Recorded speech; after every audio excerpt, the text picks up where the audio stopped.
हमारे YouTube channel हेंच के वीडियो को लाइक शेयर सब्सक्राइब करना ना भूले। क्या कमाल है रिंकी, वाह। रिंकी आई आई रिंकी आई रिंकी आई। हमारे शिवा भैया फरमाइश गा। रिंकी आई हमारे गाँव, रिंकी आई हमारे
हेंच की वीडियो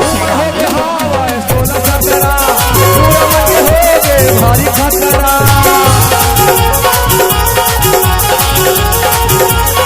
हो गए हवा 16-17 पूरा बच्चे हो गए भारी खतरा। रिंकी आई हमारे गाँव,